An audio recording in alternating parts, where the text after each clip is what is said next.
Bonjour à toutes et à tous et bienvenue sur cette chaîne où l'on parle du CRM HubSpot et de growth marketing. Je m'appelle Ahmed et aujourd'hui nous allons voir ensemble comment créer un pipeline de tickets efficace. Comme d'habitude, je vais séparer cette vidéo en plusieurs sous-parties. Si vous le souhaitez, vous pouvez passer directement à l'une d'entre elles, mais vous pouvez également regarder cette vidéo d'une seule traite.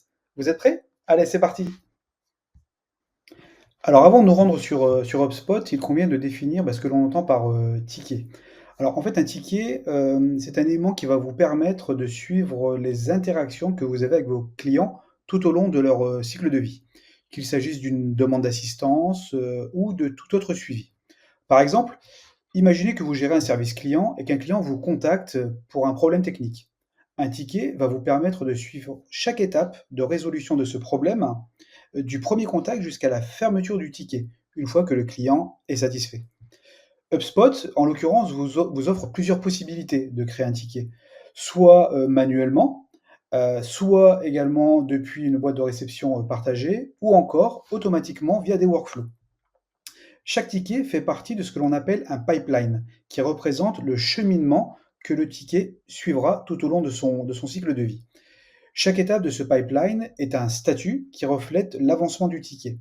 Par défaut, HubSpot propose un pipeline standard de support, mais vous pouvez également être amené à créer différents autres pipelines en fonction de vos processus de traitement. Ceci étant dit, regardons maintenant dans HubSpot comment ça se passe.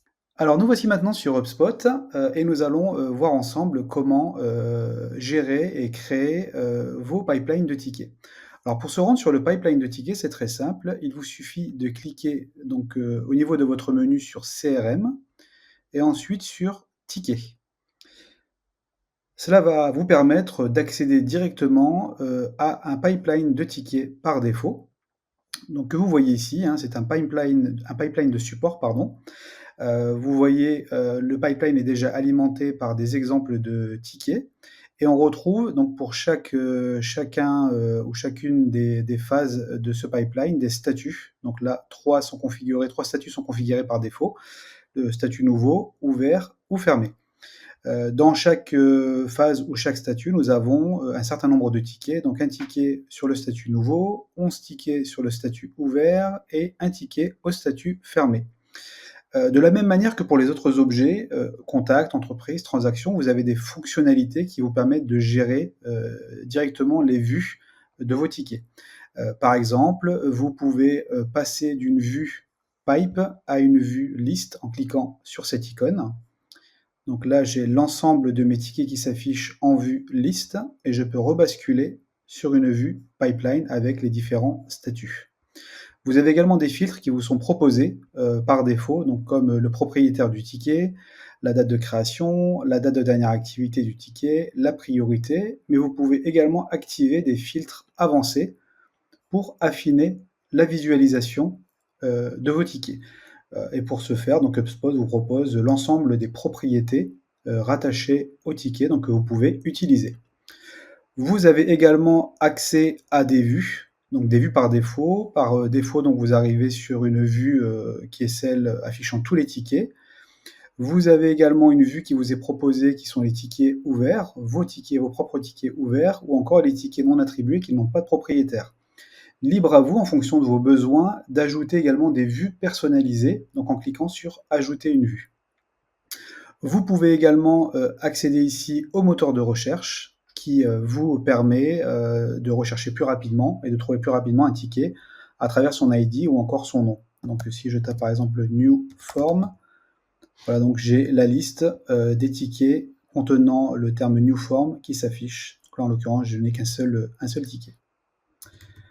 Voilà pour la présentation rapide des fonctionnalités du pipeline de tickets.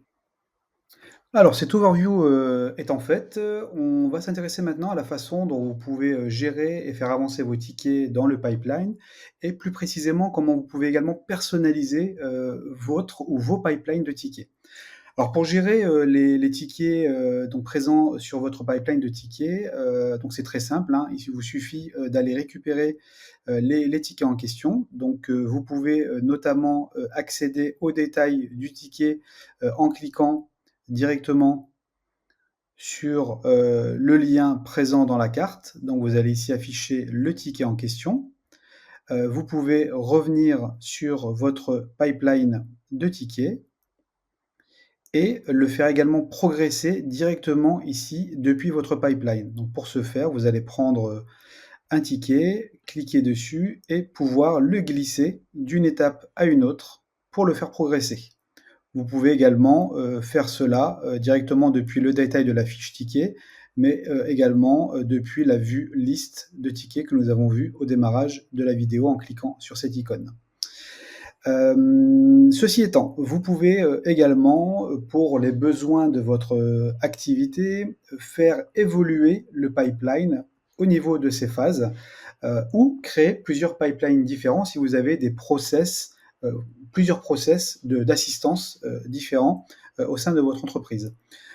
Pour ce faire, vous avez plusieurs options qui s'offrent à vous. Donc, d'une part, ici, dans les options de tableau de bord, vous pouvez trier vos tickets, exporter l'affichage de la vue donc pour pouvoir la retraiter par ailleurs, mais également modifier les phases de vos pipelines ou encore modifier les cartes. Ce que j'appelle cartes, c'est ce qu'on a ici. Modifier l'affichage des cartes directement dans votre pipeline. Toutes ces fonctionnalités, en tout cas les fonctionnalités de modification et de personnalisation, vous allez pouvoir les retrouver en cliquant sur votre menu déroulant de pipe et en cliquant sur modifier les pipelines. Donc en cliquant sur cette fonction, vous accédez à la configuration de votre pipeline. Alors nous voici maintenant dans le panneau de configuration du pipeline. Pour rappel, le chemin pour y accéder, hop, je retourne sur mon pipeline de tickets. Je clique sur le menu déroulant où je retrouve tous mes pipelines configurés. Je vais cliquer sur modifier les pipelines. Cela va m'ouvrir une nouvelle fenêtre. Et donc je vais atterrir sur le panneau de configuration. À travers ce panneau, donc, vous allez pouvoir sélectionner le ou les pipelines que vous avez configurés. Donc là, pour l'exercice, nous avons le pipeline de support. Et sur ce pipeline, je vais pouvoir opérer des actions, donc notamment renommer ce pipeline si je le souhaite. Je peux également réorganiser mes pipelines si j'en ai plusieurs. Je peux également gérer l'accès au pipeline, donc faire en sorte que certains utilisateurs ou certaines équipes aient accès uniquement donc, à ce pipeline.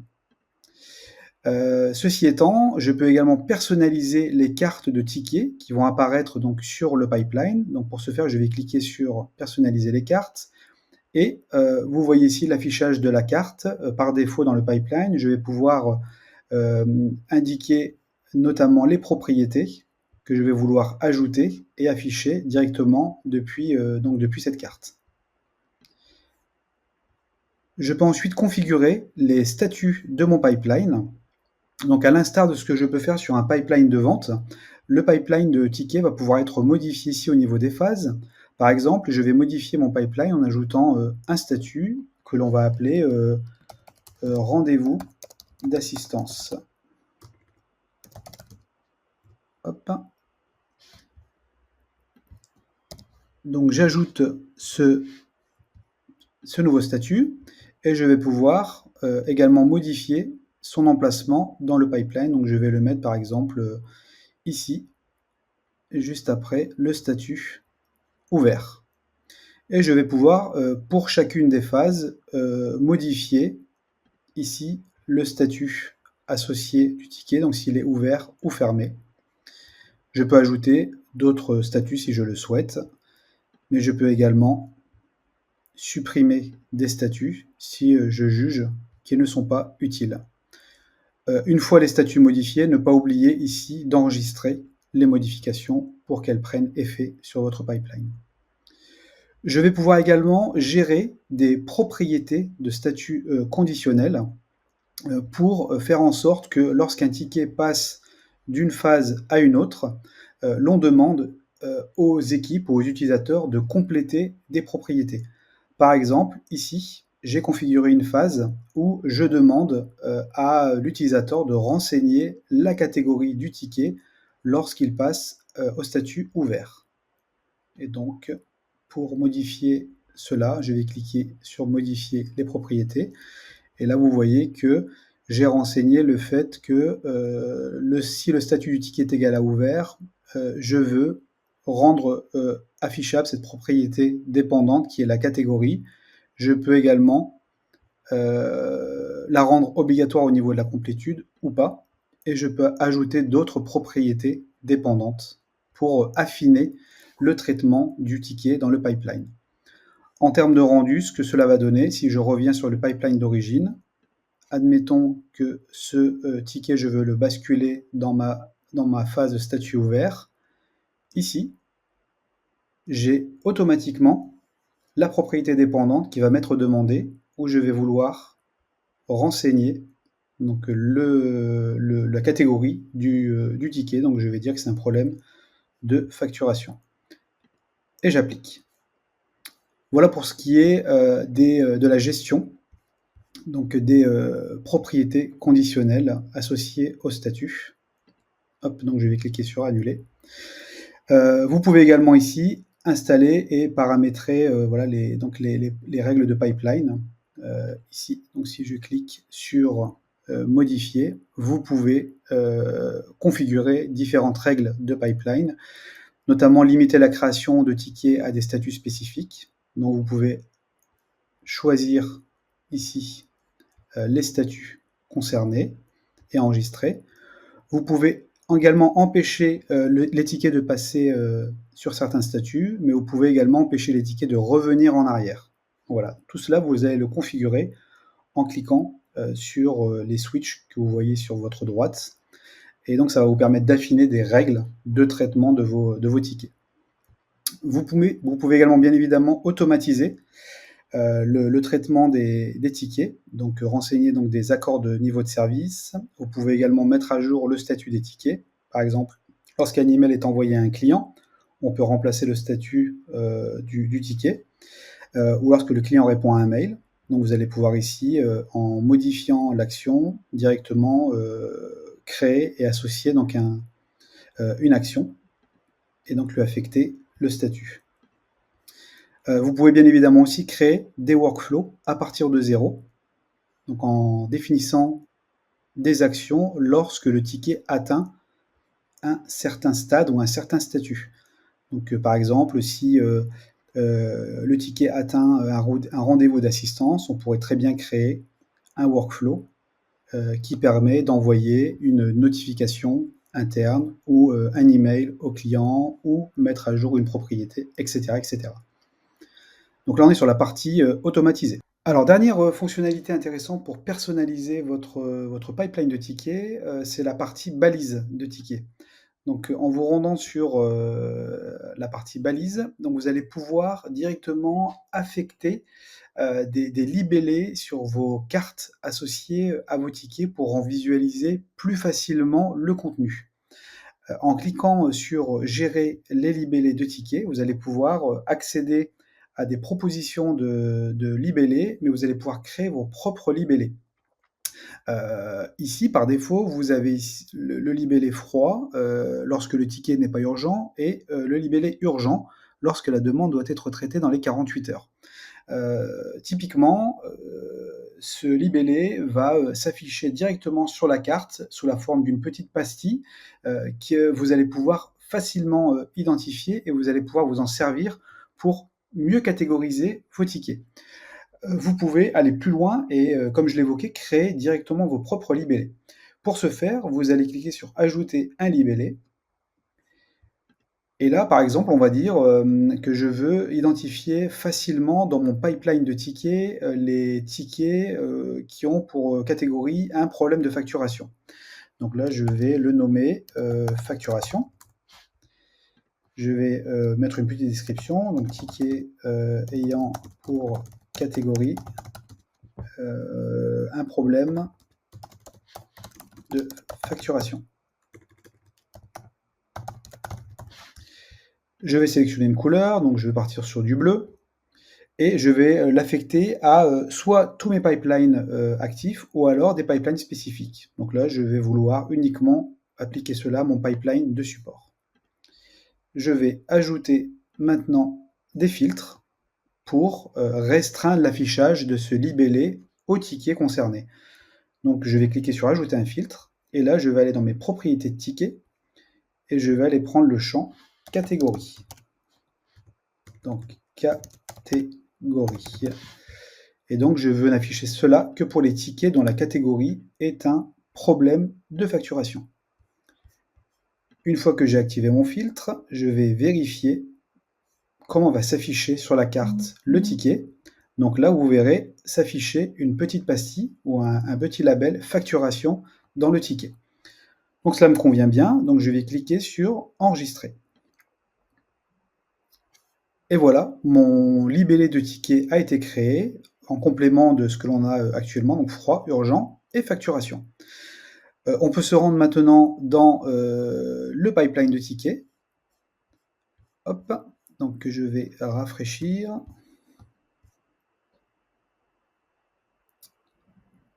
Donc on voit d'une part que le nouveau statut que j'ai ajouté lors de la configuration s'affiche bel et bien. Donc ici on a le rendez-vous d'assistance qui est venu s'intercaler entre les phases ouvert et fermé. Ça c'est une première chose. Et là je vais essayer d'aller voir les tickets sur lesquels nous avons ce fameux libellé. Et effectivement on a un ticket ici avec le libellé qui s'affiche facturation. Donc je sais que ce ticket a pour catégorie là un problème de facturation. Je pourrais également très bien utiliser ces libellés tickets dans les filtres avancés. Pour ce faire, je vais cliquer sur filtre avancé et je vais rechercher par libellé de ticket. Hop, et là je vais dire affiche-moi dans le pipeline les tickets qui ont pour libellé la facturation. Et donc là, voilà, je n'ai aujourd'hui qu'un seul ticket qui affiche ce libellé puisqu'il est catégorisé comme étant un problème de facturation. Voilà pour la partie balise de tickets. Alors, dernière fonctionnalité que nous allons voir dans le cadre de cette démo, c'est tout simplement comment créer un nouveau pipeline de tickets. Nous avons vu sur la base d'un pipeline existant comment personnaliser son contenu, mais comme je l'évoquais, vous pouvez être amené à créer de nouveaux pipelines car vous avez différents process d'assistance existants au sein de votre entreprise. Pour ce faire, c'est très simple, hein, vous allez retourner donc sur votre pipeline de tickets et vous allez cliquer sur le menu déroulant et dans Modifier les pipelines. Cela va vous ouvrir une nouvelle page et ici, donc dans Sélectionner un pipeline, vous allez cliquer sur le menu déroulant et tout simplement créer un pipeline. On va vous demander de nommer le pipeline, donc on va le nommer par exemple assistance téléphonique et je vais cliquer sur créer un pipeline.